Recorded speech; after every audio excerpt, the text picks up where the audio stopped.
ద్వాదశ రాశుల్లో ఒకటి వృషభ రాశి. వృషభ రాశి వారికి శుక్రుడికి సంబంధించినటువంటి దోషం లేదా శుక్రుడు మార్పు. శుక్రుడు మన స్థానంలో గోచార ప్రకారంగా ఎక్కడున్నారు. దాని తర్వాత మరొక విషయం, శుక్రుడిని దశ అంతర్దశ నడిచేటప్పుడు ఎలా ఉంటుంది. ఎందుకు శుక్రుడి గురించి అనుకుంటారా? ఎందుకు అంటే శుక్రుడు వృషభ రాశి వారికి ఎలా చేయబోతున్నారంటే, ఇప్పుడు ప్రజెంట్ గా వృషభ రాశిలో శుక్రుడు ఉన్నాడు. మే మాసంలో వృషభ రాశిలో శుక్రుడు ఉన్నాడు. 14వ తారీఖు తర్వాత మిథున రాశిలోకి శుక్రుడు సంచరిస్తూ ఉంటారు.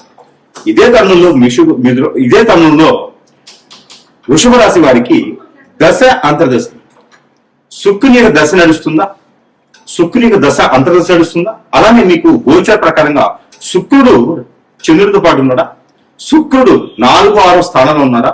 ఇక మీకు పట్టిందల్లా బంగారమే కదా. మరి అయితే కలిసి రావట్లేదు అంటే శుక్రుడు నీచం అంటే 6, 9 స్థానాలు. ఇది వృషభ రాశి వారికి. ఆ స్థానంలో శుక్రుడు ఉన్నాడు అంటే కనుక మీకు ఖచ్చితంగా కలత్ర దోషం ఉంటుంది. దాంతో పాటు కేతువు గాని రవి కాని శుక్రుడితో పాటు ఉన్నారంటే ఇక మీకు లైఫ్ లో పెళ్ళైనా నిలబడదు, పెళ్లి కాదు, పిల్లలు పుట్టరు. ఇది మీరు విని ఉంటారు, చెప్పుంటారు. ఎవరైనా ఎక్కడైనా మీ జాతకం చూపిస్తే ఇదే చెప్తారు ఖచ్చితంగా. కానీ 6వ స్థానంలో ఉన్నటువంటి రవి గాని 6వ స్థానంలో ఉన్నటువంటి గురువు కాని బుధుడు కాని ఉన్నారు అంటే శుక్రుడు 6వ స్థానంలో ఉన్న రవితో పాటు కలిసి ఉన్న స్వస్థానంలో ఉన్నప్పటికీ కూడా శుక్ర దోషం మీకు ఉండదు. పెళ్లి అవుతుంది, పిల్లలు పుడతారు. ఇక వృషభ రాశి వారిని చూసుకున్నట్టయితే కనుక వృషభ రాశి వారంటే చాలా చాకచక్యంగాను, అందంగాను, అందాన్ని ఆకట్టుకునే తత్వంతోనూ శుక్రుని యొక్క గుణగణాలతో పోల్చి ఉండేటువంటి రాసే వృషభ రాశి. ఇక దాంతో పాటు శుక్రుని యొక్క దశ అర్లీగా వచ్చిందనుకోండి, మీకు 20 సంవత్సరాల్లో శుక్రుని దశ వస్తే ఇక మీరు ఏ రంగంలో రాణిస్తున్నాయి, ఏ రంగంలో సాధించుకున్నాయి. వజ్ర వైడూర్యాలు కాదండి, కోహినూరు డైమండ్ మీ దగ్గర ఉన్నట్లు లెక్క. కాబట్టి అంతటి అందము, ఐశ్వర్యము, అంతటి పేరు, ప్రఖ్యాత, హోదా అన్ని రకాలుగా మీకు మీ చెంతకే ఉంటాయి చుట్టూ. అలానే మీకు నరదిష్టి, నరఘోష, శత్రు భయం, ఆర్థిక సంక్షోభం, ఆర్థిక సమస్యలే కాకుండా ఆరోగ్యం కూడా మీకు కనిపిస్తూ ఉంటది. శుక్రుడు నీచలో ఉండటం వల్ల వృషభ రాశి వారికి ఎలాంటి ఆరోగ్య సమస్యలు వస్తాయి తెలుసా అండి?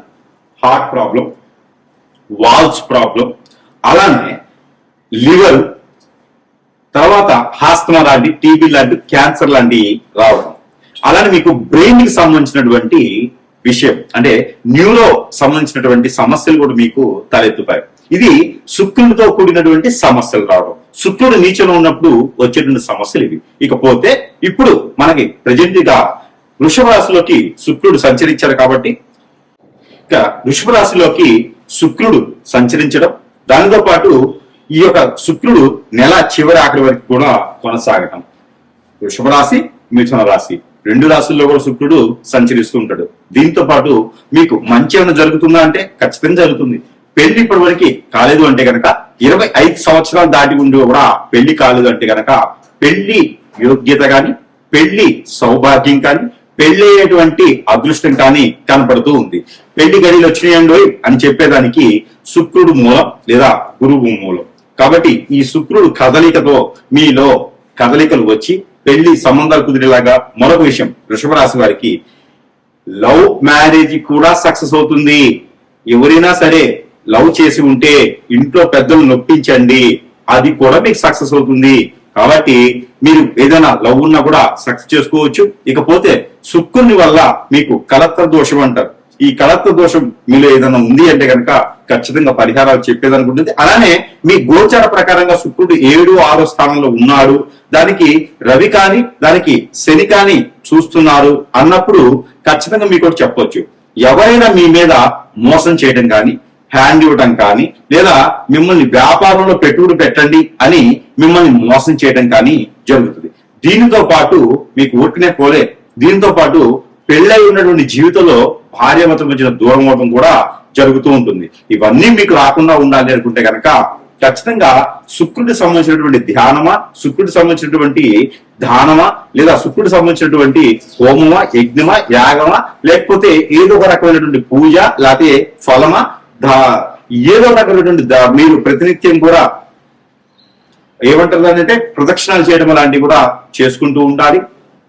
ఇకపోతే శుక్రుడు మీ జాతకంలో అంటే వృషభ రాశిలో శుక్రుడు ఎక్కువ స్థానంలో ఉన్నారు, ఎక్కువ డిగ్రీస్ లో పవర్ ఉన్నది అనుకున్నట్టే కనుక శుక్రుని యొక్క పవర్ ఎప్పుడంటే 160 డిగ్రీల నుంచి పైన ఉన్నప్పుడే శుక్రునికి సంబంధించినటువంటి విధి విధానమైనటువంటి పవర్ వృషభ రాశి కింద వస్తుంది. అప్పుడే పెళ్లి చేసుకునే దానికి అర్హతగా ఉంటుంది. ఇప్పుడు మీ దాంట్లో 180 డిగ్రీల్లో ఉన్నాడు కాబట్టి ఖచ్చితంగా పెళ్లి చేసుకునే దానికి అర్హతగా ఉన్నారు. ఆల్రెడీ పెళ్ళై ఉంటే ఏం చేయలేం, పెళ్లి కాని వారు ఉంటే శుక్రుడు మీ దాంట్లో ఎక్కడున్నాడు 180 డిగ్రీలో ఉన్నాడు, ఇప్పుడు పెళ్లి చేసుకోవచ్చు. దీంతో పాటు రవి దగ్గరలో ఉన్నాడు కాబట్టి మీరు అందరూ కూడా ఏంటంటే మే 15 తర్వాత ఏదైనా ప్రయత్నం చేయండి, పెళ్లి చేసుకునే దానికైతే అర్హతగా ఉంది. మరొకటి ఇక్కడ మే 15 తర్వాత పెళ్లి చేసుకోవచ్చు, కానీ మే 17 తర్వాత నుంచి అధిక జ్యేష్ఠం అనేది వస్తుంది. అధిక జ్యేష్ఠ మాసంలో పెళ్లిళ్ళు అనేది అనారోగ్యం, అక్కడ చేయకూడదు. కాబట్టి జూన్ మాసంలో అయినా మీరు పెళ్లి చేసుకునే దానికి నిజ జ్యేష్ఠ మాసం వస్తుంది కాబట్టి జూన్ 16వ తారీఖు తర్వాత లగ్నాల్లో మీరు పెళ్లి చేసుకునే దానికైతే యోగ్యతగా ఉంటుంది. ఇక వృషభ రాశి వారు వ్యాపార వృద్ధి చెందాలనుకుంటే కనుక ఇప్పటివరకు వ్యాపారం చేయలేని వారు, చేయాలనుకున్న వారు మీరు ఏం చేస్తారంటే గోల్డ్ సిల్వర్ లాంటి వ్యాపారాలు, వస్త్ర దుకాణాలు, ఫ్యాన్సీ షాప్స్, లేడీస్ ఎంపోరియం లాంటి బిజినెస్ మీకు చాలా బాగుంటాయి కాబట్టి ఇలాంటి ప్రయత్నం చేయొచ్చు ఈ మాసం అయితే కనుక. శుక్రుడికి సంబంధించినటువంటి ఈ రాశి వారు కనుక ఈ చిన్న పరిహారం చేసుకుంటే అదృష్టవంతులు అవుతారు, కొంతమేరైనా ఉపశమనం దొరుకుతుంది. ఆ దాంట్లో ఈ శుక్రుడికి సంబంధించినటువంటి పరిహారాలు ఏముంటాయా, కూడా పరిహారం అంటే ఉంటాయి. అవి ఏంటంటే స్ఫటిక మాల అని ఉంటుంది.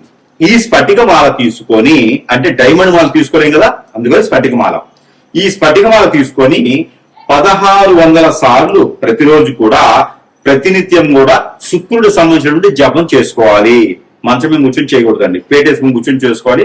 అది గోధుమ కలర్ కానీ అలానే బంగారపు ఛాయలో ఉన్నటువంటి వస్త్రాన్ని కింద పంచుకొని దానిపైన కూర్చొని మీరు జపం చేసుకోవాలి. 1600 సార్లు చేయలేమండి అంటారా, 166 సార్లు చేయండి ప్రతినిత్యం కూడా, లేదా 16 మాలలు చేయండి, లేదా 9 మాలలు చేయండి. ఈ 9 మాలలు ఖచ్చితంగా ప్రతిరోజు కూడా చేయాల్సిందే, జపం చేసుకుంటూ ఉండాలి. ఓం నమో శుక్ర ఈశ్వరాయ నమః లేదా శుక్రాయ నమః అనేటువంటి బీజ మంత్రాన్ని ప్రతిరోజు కూడా పారాయణం చేసుకుంటూ చాలా మంచిది. ఈ పారాయణం చేసేటప్పుడు చిరంజి కానీ లేదా కాజు, క్యాషునట్ ఉంటాయి కదా, కాజు అంటారు. ఈ కాజు గుళ్ళు తీసుకోండి, జీడిపప్పు గుళ్ళు తీసుకొని జపం చేసుకోండి. 16 గుళ్ళు పెట్టుకోండి, 16 జీడిపప్పులు పెట్టుకొని జపం చేసుకొని వాటిపైన ఒక 9 సార్లు ఊది తినడమా, ఎదుటి వారికి ప్రసాద రూపంగా పెట్టడమా లేకపోతే చేయొచ్చు. అలానే మీకు పాలలో కుంకుమ పువ్వు, తేనె వేసి దీంట్లో తవలపాకులు మిక్సీ పట్టి ఆ ఒక పేస్ట్ ని దాంట్లో వేసి, అలానే తులసి ఆకులు వేసి, అలానే ఇంకా దాంట్లో ఈ యొక్క పన్నీరు వేసి మీరు సుబ్రహ్మణ్య స్వామికి అభిషేకం చేయండి. లేదా నవగ్రహాల్లో శుక్రు గ్రహం ఉంటుంది, ఆ శుక్రు గ్రహానికి అభిషేకం చేయండి. ఇంకోటి ఈ పరిహారం తప్పకుండా ప్రతి ఒక్కరు చేయాలి. ఏమిటంటే గనక మీకు నచ్చినటువంటి సెంట్ గాని, అత్తర్ గాని, పర్ఫ్యూమ్ గాని ఉంటాయి. ఇందులో ఏదైనా మీకు నచ్చినటువంటి ఫ్లేవర్ తీసుకొని శుక్రుడు మీకు యోగించాలి అంటే గనక మీరు వేసుకున్నటువంటి వస్త్రాల పైన అది కొంచెము అప్లై చేసుకోండి, లేదా స్ప్రే కొట్టుకోండి. అప్పుడు మీకు శుక్రుడు మీతోనే ఉంటారు, శుక్రుడు మీతో వస్తూ ఉంటారు. ఇకపోతే ఏదైనా అమ్మవారి ఆలయంలో ముడుపు కట్టండి. అంటే గోధుమ ఛాయలో ఉన్నటువంటి కలర్తో ఉన్నటువంటి ఏదైనా వస్త్రం తీసుకొని దానిలో జాజికాయలు 2, పసుపు కొమ్ములు 2, అలానే కరక్కాయలు 2, ఒక్కలు 2, తమలపాకులు 2, ఒక 56 రూపాయల డబ్బులు, ఒక కొబ్బరికాయ, అలానే మీకు కుంకుమ పువ్వు కొంచెం 10 గ్రాములు, కుంకుమ, పసుపు, గంధము ఇవన్నీ వేసి ముడుపు కట్టండి.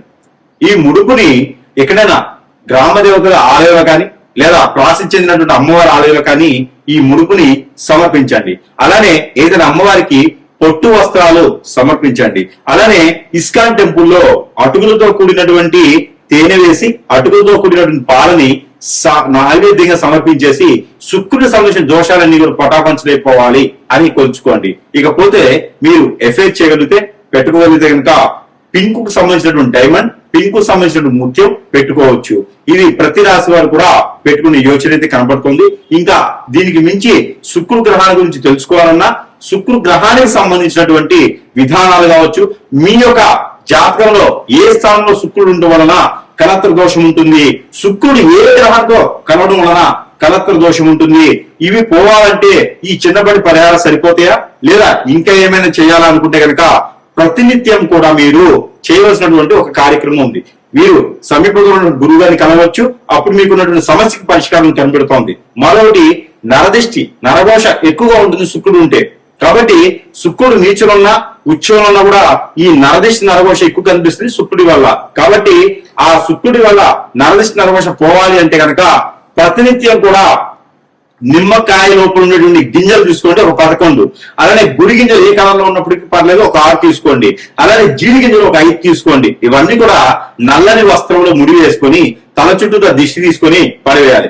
అదే కనుక ముడుపుగా కట్టి ఇంటి సింహద్వారాన్ని కట్టుకుంటే కూడా మీ ఇంటికి నరదిష్టి, నరఘోష, శత్రుభయం ఇవే కాకుండా దెయ్యాలు, ఆత్మలు, భూతలు కూడా కాకుండా ఇంకా చేతబడి లాంటివి కూడా మీ ఇంటికి రావు, జరగవు. ఇంట్లో అందరు కూడా అన్యోన్యతగా ఉంటారు. ఇక ఈ శుక్రుడికి సంబంధించిన గ్రహాలన్నీ కూడా సానుకూలంగా ఉంటాయి. ఇక జాతకంలో శుక్రుడు నీచంలో ఉన్నారంటే కలత్ర దోషం.